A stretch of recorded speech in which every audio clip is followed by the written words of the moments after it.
Halo para penonton dimanapun kalian berada, selamat datang di channel Dango Inspirasi Uda Joni. Baiklah, kali ini kita akan membahas mengenai buah pisang ya. Jadi buah pisang itu merupakan salah satu buah-buahan ya, termasuk dalam golongan hortikultura. Jadi pisang ini termasuk ke dalam golongan buah-buahan klimaterik ya. Jadi buah klimaterik ini adalah buah-buahan yang ketika kita panen, sudah matang panen dan kita biarkan lama-lama dia akan bisa lebih manis begitu ya. Jadi kalau kita biarkan dia bisa menjadi tambah manis sendiri gitu, sehingga pisang ini memang tidak tahan lama gitu ya. Jadi tetapi ya, meskipun pisang ini dia tidak tahan lama, ada beberapa perlakuan yang bisa dilakukan terhadap pisang supaya dia untuk memperlama umurnya. Jadi artinya kita mengatur pola respirasinya supaya dia matang itu agak lama waktunya begitu ya. Di dalam pisang ini mengandung beberapa senyawa zat gizi ya.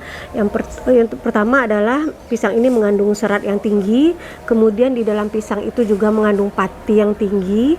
Di dalam pisang itu terdapat mineral-mineral ya, seperti kalium juga ini dibutuhkan oleh tubuh kita. Kemudian pisang ini rasanya manis ya. Jadi rasa manis pada pisang karena memang pisang itu mengandung gula yang tinggi sehingga menyebabkan rasa manis. Kemudian pisang juga mengandung beberapa vitamin ya. Kemudian beberapa orang ya mengkonsumsi pisang ini setelah makan ya. Nah, kadang-kadang mengkonsumsi pisang setelah makan ini kita harus bijaksana juga ya.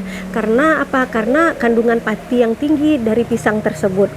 Nah, kemudian ketika kita makan nasi ya, jadi ketika makan nasi itu tentu kita mengkonsumsi nasi ini dengan berbagai jenis nutrisi ya. Ada karbohidrat yaitu pati dan serat, kemudian ada protein juga ya, ada vitamin-vitamin. Nah, saya mungkin di sini akan lebih meng-highlight mengenai proteinnya ya. Jadi ketika kita makan nasi, kita juga makan protein. Setelah itu kita mengkonsumsi pisang ya. Nah, nasi yang kita makan itu adalah sumber pati. Kemudian pisang yang kita makan itu juga sumber pati ya. Selain daripada itu, selain dia sumber pati, pada pisang itu juga terdapat tanin yang cukup tinggi, apalagi pisang yang masih kurang matang begitu ya.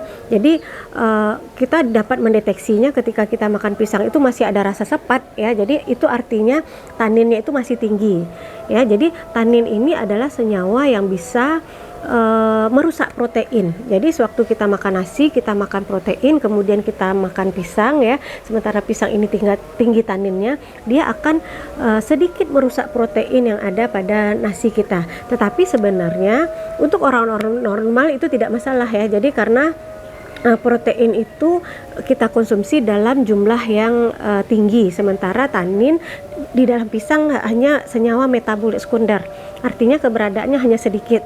Tetapi mungkin kita harus hati-hati untuk orang yang anemia begitu ya, atau orang kurang gizi. Jadi sebaiknya makan pisang kita jarakkan sebelum mengkonsumsi nasi ya. Jadi ada jarak dulu baru mengkonsumsi pisang. Takutnya nanti bagi orang yang anemia atau kurang gizi, proteinnya itu akan dirusak oleh tanin yang ada pada pisang.